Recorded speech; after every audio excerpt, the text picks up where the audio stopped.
Hey everyone, welcome to Catalyst Energies. My name is Dee. Thank you for joining me. I'm so grateful that you're here for this weekly astrology report for May 1st, which is today. It's May Day to May 11th, 2021. So let's go full screen here. All right. So we are going to talk about this weekend, May 1st and 2nd. We're going to talk about the third quarter moon squaring the sun on the 3rd. We're going to talk about Beltane, which is on the 5th of May. So that's happening during this week. And we are going to talk about the seed cracking open. So of course, we're going to be together on the dailies, Monday through Friday. So this is really going to just be a brief synopsis of what to expect for the week and go over the astrology of this weekend and leading up to the third quarter square of the sun and moon, because where we are sitting right now is this very grounded opportunity to take some time and to really get into our center, because what Beltane really does represent is the midpoint between the equinox and the solstice. So it's really when spring starts to begin. So May Day is traditionally, May 1st is kind of the consolidation of Beltane, like on a calendar date that you know, the maypole, dancing around the maypole. It's about fertility. But really what we're looking at is astronomically, Beltane is the 15 degree of Taurus mark, where the sun is at 15 degrees of Taurus in Western astrology. So this is a moment where the shell of the seed breaks because the emerging life form of the seedling pushes itself out. And as we move closer to the sun, entering Gemini, the Gemini part of the sky in terms of Western astrology, we are going to really need some faith that we can make it to the light. And even though the shell has cracked open, right, the seedling is still under the surface, so we're not really quite aware of it. And it's when the sun comes into Gemini that symbolically we have this bursting out of the soil of the darkness into the light. And, this weekend is actually the Greek Orthodox Easter.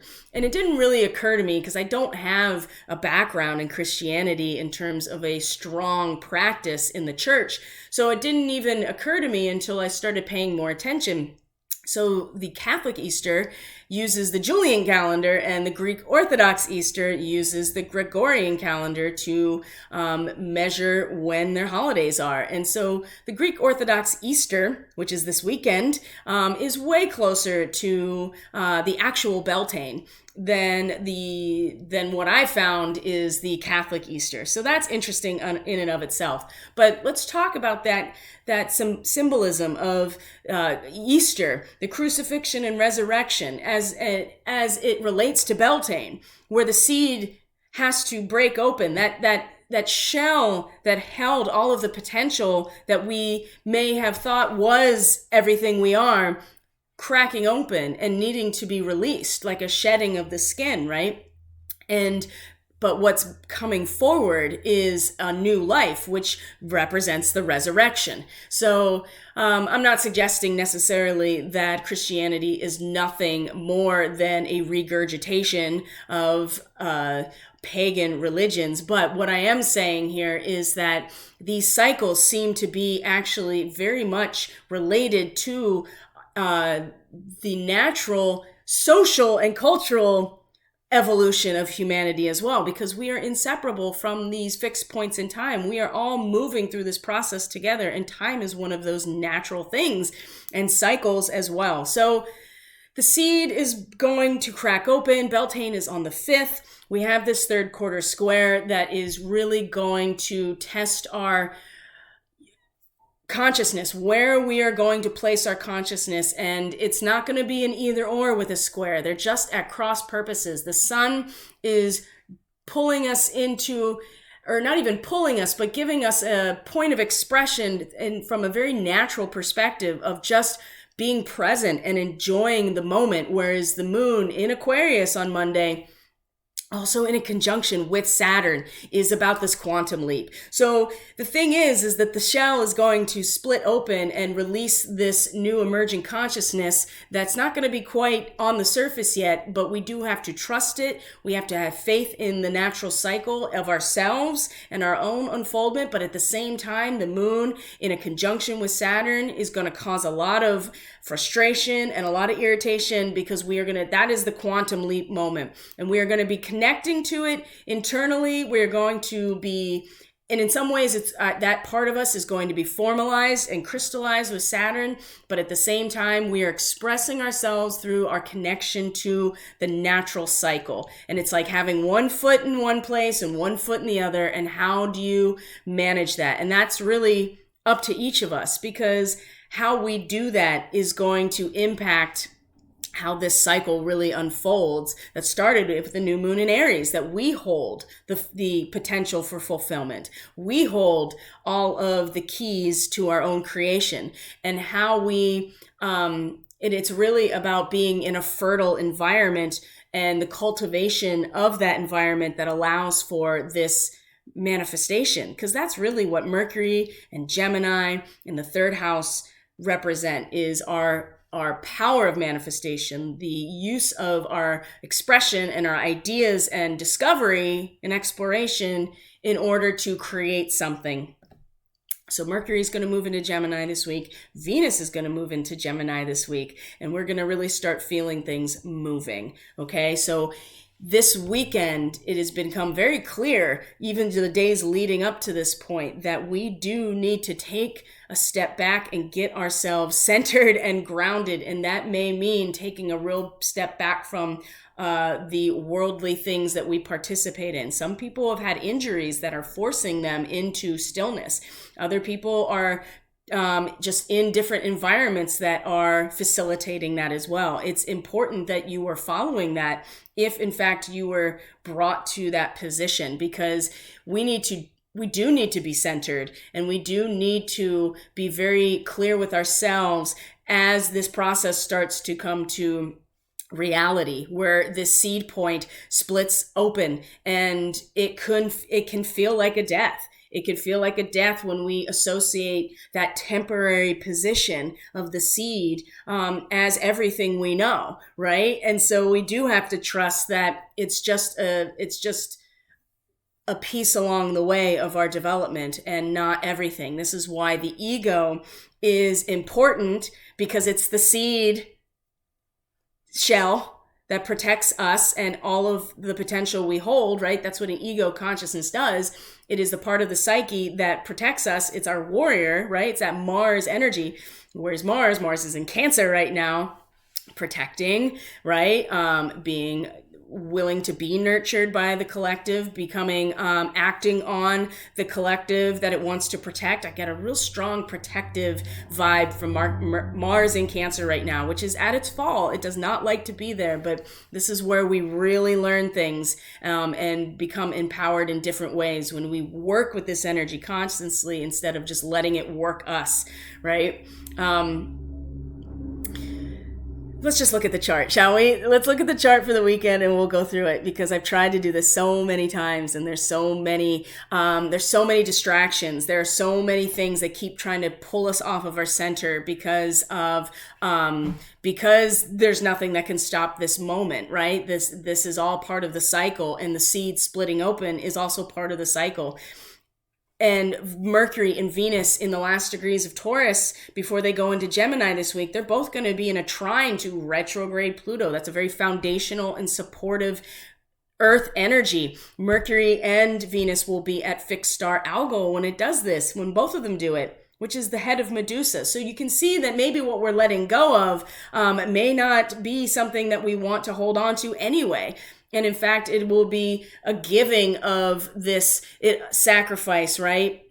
This giving of ourselves this part of ourselves that's time to be separated from us, and use that as something that can destroy an even greater monster, right? Because that's what the head of Medusa was used for, was to kill the Kraken, or at least turn it to stone, right? The Kraken, the emergence of the monster out of the collective unconscious, right? We can utilize and recognize our trauma and how it is characterized as this beast, and Mercury and Venus are going to come along and shunk right off. And if we know this and we see this for what it is, wow, we can really grow from this. But we have to be centered, because it will feel like we are dying when that seed splits open. But this is why Beltane and Easter are important, because it allows us a ritual to collectively focus on this outcome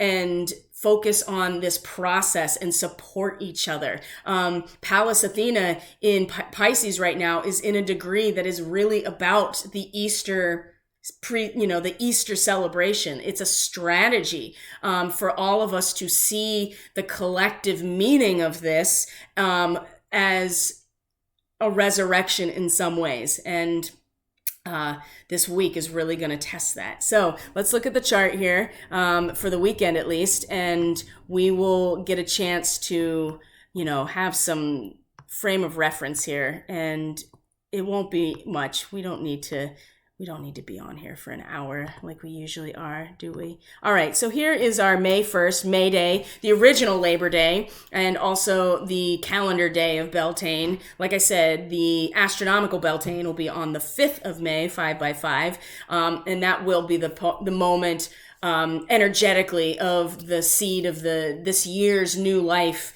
coming forward.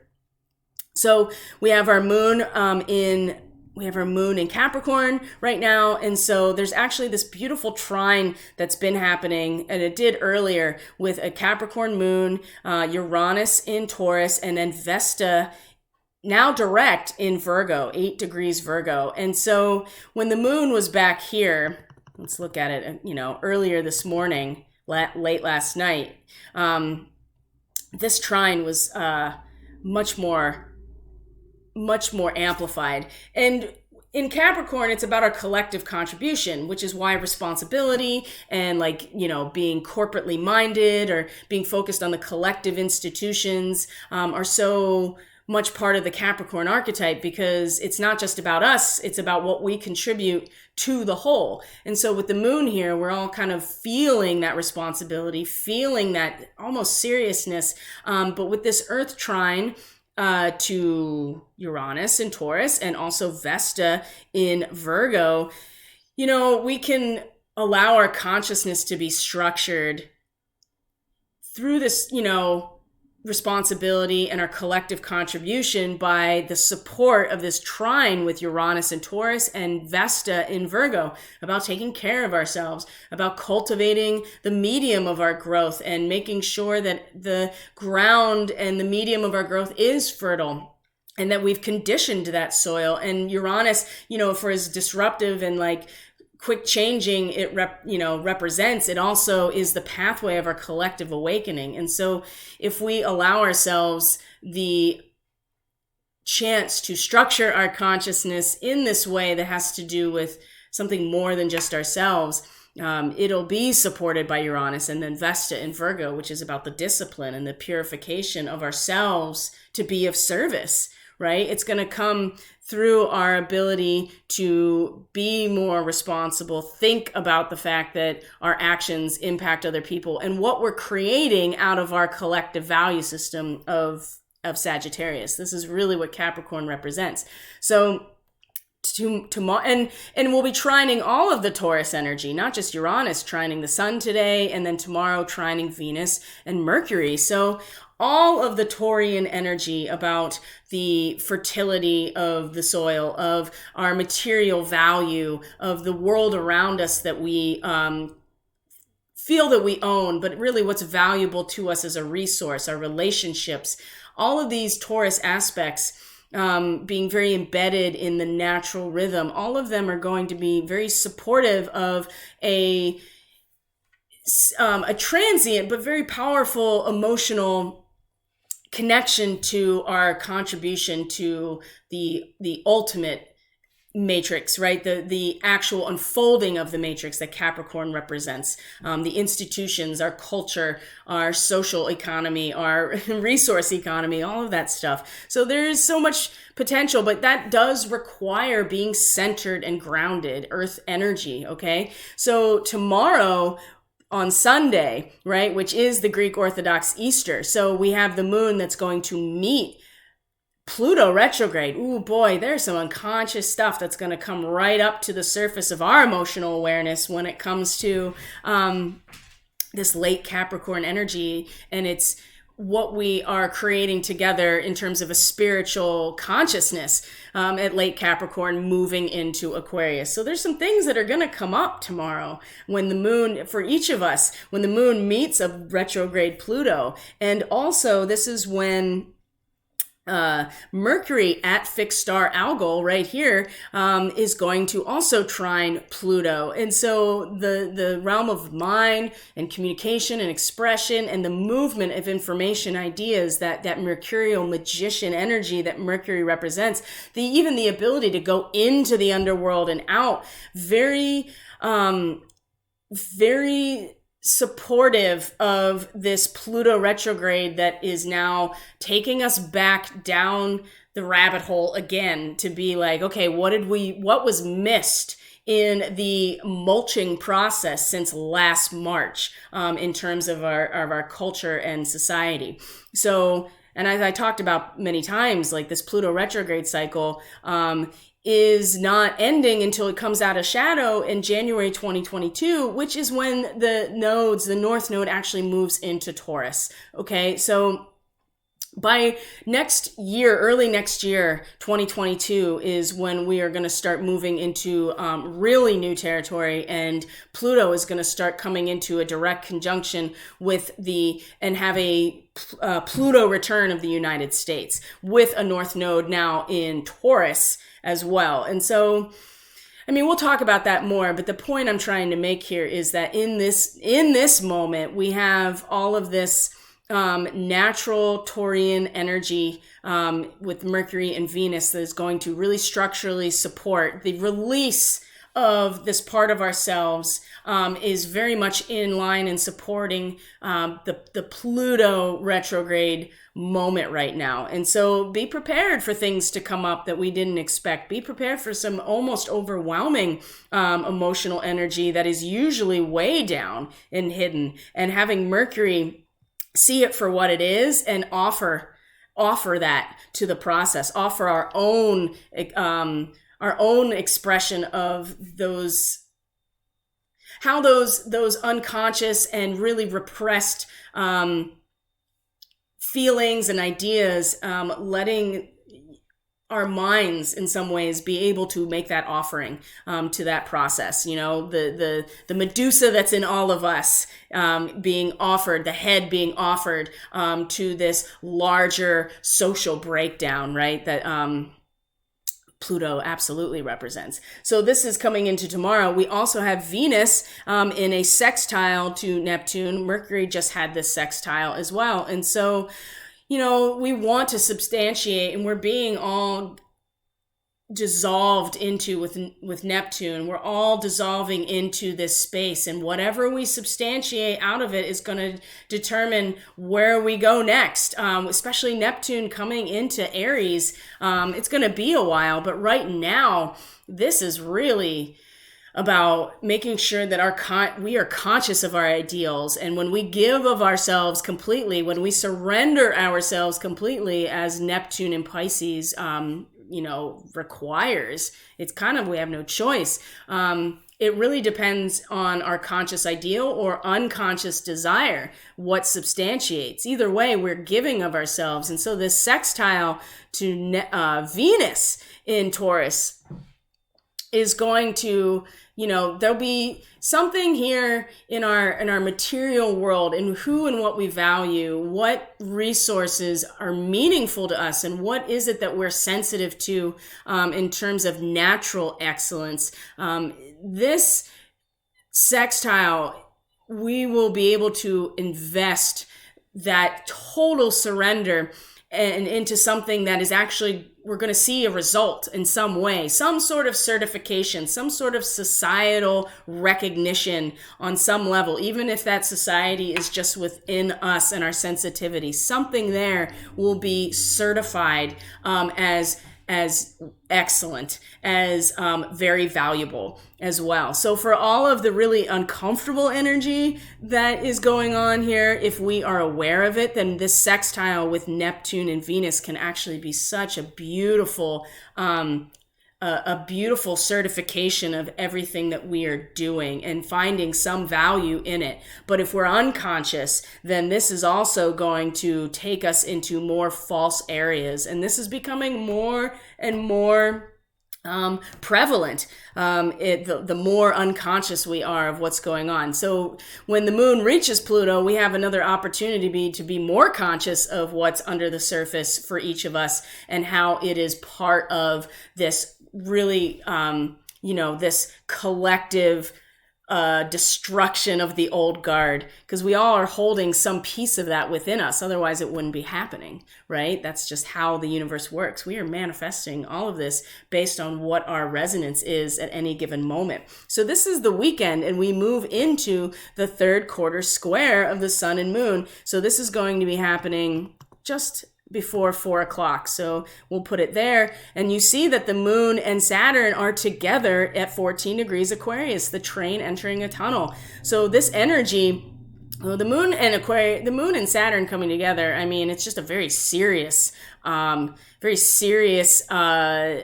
not a lot of wiggle room here emotionally. There's very strong sense of emotional responsibility, maternal responsibility with the moon, right? There is going to be a strong pull and almost, mom and dad coming together, I guess, however you want to look at that, the masculine and feminine. Even though Saturn in Capricorn does have a feminine signature, when Saturn is in Aquarius, it's way more masculine and way more aloof and detached. It's like, no, this is just what's happening. And the moon meeting it is definitely going to make it way more personally connect. We're going to personally connect to it a lot more. So when it's in the square to the sun at this third quarter square on Monday on the 3rd, this is where they're at cross purposes. It's one thing, and we're going to feel that quantum leap, right? That going through the mountain as opposed to up and over, right? Which is where Pluto is destroying. So it's just like, well, actually, instead of doing that, why don't we just bust through the mountain and get where we're going using our willpower and our physical discipline. And for as much as that's happening and we are going to feel that, the cross purposes here is that the sun are the blossoming of who we are. The ability to be ourselves and express ourselves is very much in a live and let live, just be playing on the beach type of thing, right? We just accept the material aspect of where we are, because what's coming next is the Beltane moment, right? Where the seed splits open. So it's like we're going to feel it, and there's going to be some boundary that makes it really obvious in our emotions at this time. It's going to be unavoidable emotionally, and the square is going to really challenge our ability to still express ourselves in this natural state of acceptance and fulfillment that Taurus represents. This is the third quarter square. And that means the sun is also going to square Saturn. So boy, oh boy, there's going to be some ego. Oh man, there's going to be some serious ego battles here. There's going to be battles between the childlike nature of the sun and the paternal nature of this father figure, right? The institution. And when we're talking about our own evolution, yeah, it's just going to be a lot of strong energy really at cross purposes, like I said, and creating a lot of tension that is necessary for us to be prepared for. And what else is happening is that the moon is also in a trine to the North Node as well. And so and squaring Uranus, squaring the sun, and then Mercury is going to square, as you can see here, is going to square Jupiter in Aquarius. So even more Taurus and Aquarian squares. And I talked about this in the full moon report. Like, this is just going to be the having to simultaneously live. And this is where Eris is, the living in two places at once, simultaneously living and expressing and feeling and thinking in the context of natural fulfillment, the fertility of the soil, the acceptance of the cycle, and the Aquarian aspect that is shooting us through the wormhole. This is just going to be uncomfortable, and what we do with it is really is really our challenge. And especially as the moon is waning and is getting darker and darker, and we are preparing for a new moon on the 11th, that really has to do with having total faith in the process of natural unfoldment and trusting the process. Not saying that there aren't things that we can do, but at the same time, we have to trust nature. And this is what Taurus is really all about, is the patience of letting those catalytic reactions under the soil do what they're supposed to do, and trust that even that seed breaking open is part of the emergence of a new life. And sometimes that is really hard to see when you are not patient and you want things to happen. And with Chiron and Aries, that's not exactly easy. So where else are we looking this week? So that leads us to Monday. So I just want to go over really quick some major transits that are happening through the week, because the moon is in Aquarius. So Black Moon Lilith is going to station direct. We're not seeing that on this chart, but she is going to station direct in Taurus. And so she's been retrograde in Taurus this whole time, pointing us out our own sense of self-preservation and our own really dark unconscious abilities to act out of instinct, when we can be conscious of our direct connection to the earth and act out of empowerment. And so now when she's going to also go direct in Taurus, along with everything else, now, wow, our potential to be empowered is going to kick in, or our potential to really act out of self-preservation unconsciously will also kick in. So again, it really depends on what we want to do. So the moon will move through Pisces, and on the 6th is when we're going to then get like I said, the moon's going to move through Pisces, right? It's past Jupiter now, and on the 6th, and the 5th, this is Beltane, right? Here we go. The sun is at 15 degrees. So this is when the seed cracks open on the 5th. The moon has moved into Pisces, is in a opposition to Vesta in Virgo, right? That is getting us up to speed with ourselves and training that part of ourselves that is of service. Well, the moon is going to be pulling on that, being like, yeah, but I just want to merge with everything and not do anything. I just want to be everything. And that's okay too. You got to find that fulcrum, but that's going to be interesting when the seed of our consciousness or our ego consciousness is breaking open and something new is emerging. So it's really going to be easy to, I don't want to say bypass, but addiction and escapism is real big with a moon in Pisces like this. So keep that in mind as well. That's going to be very tempting to just check out, right? To check out on this day. The 6th, we're going to have Venus now at Algol in a trine to Pluto. So, and the moon coming into a conjunction with Neptune. So again, we're going to be very tempted to check out and be in escapism. And when the moon meets Neptune also on the 6th, are we going to give of ourselves and surrender totally, knowing what we are here to do? Or are we going to allow our unconscious desires to be manipulated, which can very easily happen because with Venus at Algol, it's going to be way more palpable. It's not going to be just in our minds. It's going to be in our relationships, in the material world. This Medusa energy in a trine with Pluto retrograde. So just keep that in mind, that the week, it's just going to get more palpable, more unavoidable, right? We're going to become more sensitive, which is why right now it's important to stay as grounded and to start gathering your energy for the impending crack open.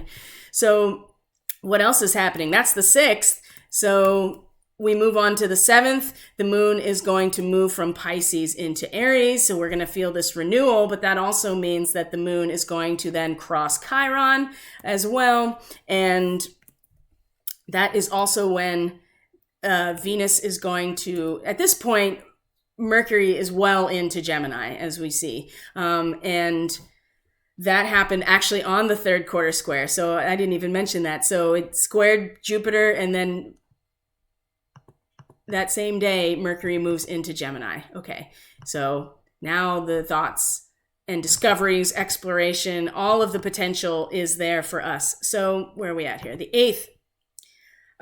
Venus then moves into Gemini. Venus squares Jupiter as well. And this conscious totality, it could be almost a little too much at this point, right? It's like you're taking in the entire essence of reality from a mental third eye standpoint with Jupiter. That's just endless expansion, trining Venus at the last degree of her home sign, which is like completely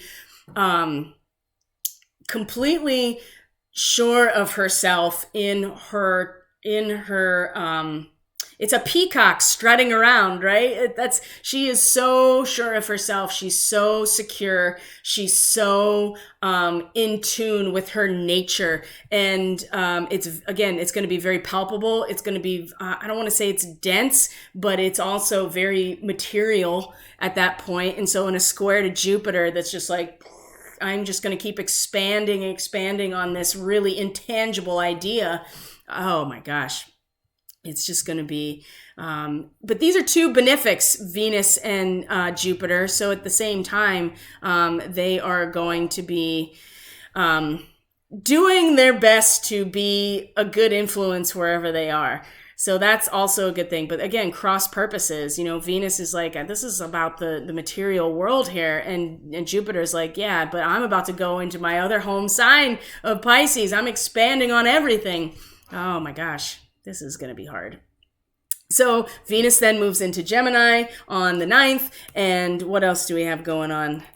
Venus is in Gemini on the 9th. The moon is in Aries at this point. And then on the 10th is where the moon comes into Taurus, into its exaltation. And also the Mercury is going to meet the North Node, and also in a sextile to Chiron. And this is going to be such an incredible moment leading into the new moon, because we're going to see this opening of land. Like the mind is going to be completely wrapped around our soul's evolution and where we're headed. And we're really going to get a very clear visual and a clear idea about where we are going and where we are being pulled to in order to evolve, the newly open lands. It's a very pioneering aspect.